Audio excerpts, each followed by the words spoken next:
Hi everyone, welcome to my channel. ಇವತ್ತು ಕೂದಲಿನ ಬಗ್ಗೆ ಮಾತಾಡೋಣ. ಮೊದಲನೇ ಟಿಪ್ಸ್ ಬಂದು ಬಾಚಣಿಗೆ ಕ್ಲೀನಾಗಿರೋ ಕೋಮಿಂದ ಕೂದಲು ಬಾಚಿಕೊಳ್ಬೇಕು. ಆಗಾಗ್ಗೆ ವಾಶ್ ಮಾಡ್ಕೊಂಡು ಯೂಸ್ ಮಾಡೋದ್ರಿಂದ ಕೂದಲು ಚೆನ್ನಾಗಿರುತ್ತೆ.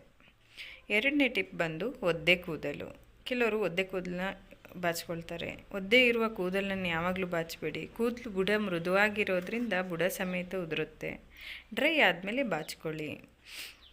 ಇನ್ನು ಥರ್ಡ್ ಟಿಪ್ ಬಂದು ಆಯಿಲ್.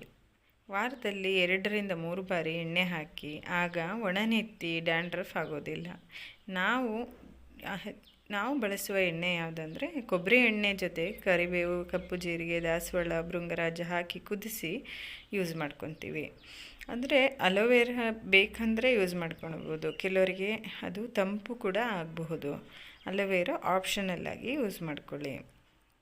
ಇನ್ನು ಫೋರ್ತ್ ಟಿಪ್ ಬಂದು ಹೇರ್ ಮಾಸ್ಕ್ ಅಥವಾ ಹೇರ್ ಪ್ಯಾಕ್ ಹಾಕೋದ್ರಿಂದ ಏನೇನು ಯೂಸ್ ಇದೆ ಅಂತ ನೋಡೋಣ. ಮೊದಲದಾಗಿ ದಾಸವಾಳ ಪುಡಿ, ಮೊಸರು ಹಾಕಿ ಹೇರ್ ಮಾಸ್ಕ್ ಮಾಡ್ಕೋಬೋದು. ಮೆಹಂದಿ ಜೊತೆ ಬೀಟ್ರೂಟ್ ಪ್ಯಾಕ್ ಹಾಕ್ಬೋದು. ಫ್ಲೆಕ್ಸ್ ಸೀಡ್ ಪ್ಯಾಕ್ ಹಾಕ್ಬೋದು. ಅಲೋವೆರಾ ಮತ್ತು ಮೊಸರನ್ನು ಕೂಡ ಪ್ಯಾಕ್ ಹಾಕ್ಬೋದು. ಇದರಿಂದ ಹೊಟ್ಟು ಆಗೋದಿಲ್ಲ, ಕೂದಲು ಕೂಡ ಮೃದುವಾಗಿರುತ್ತೆ. ಈರುಳ್ಳಿ ರಸ, ಮೊಸರು ಕೂಡ ಹಾಕಿ ಇದು ಮಾಡ್ಬೋದು.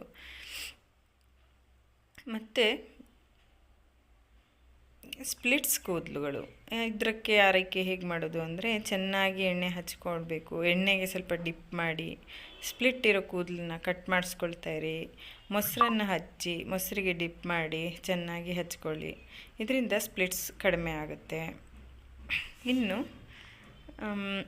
ಸಿಕ್ಸ್ತ್ ಟಿಪ್ ಬಂದು ಕಂಡೀಷ್ನರ್ ಆಪ್ಷನಲ್, ಯೂಸ್ ಮಾಡೋರು ಮಾಡ್ಬೋದು. ಇದು ಕಂಡೀಷ್ನರ್ನ ಕೂದಲಿಗೆ ಮಾತ್ರ ಯೂಸ್ ಮಾಡಿ. ತಲೆಗೆಲ್ಲ ಯೂಸ್ ಮಾಡೋದ್ರಿಂದ ಕೂದಲು ಬುಡ ಸಮೇತ ಉದುರುತ್ತೆ.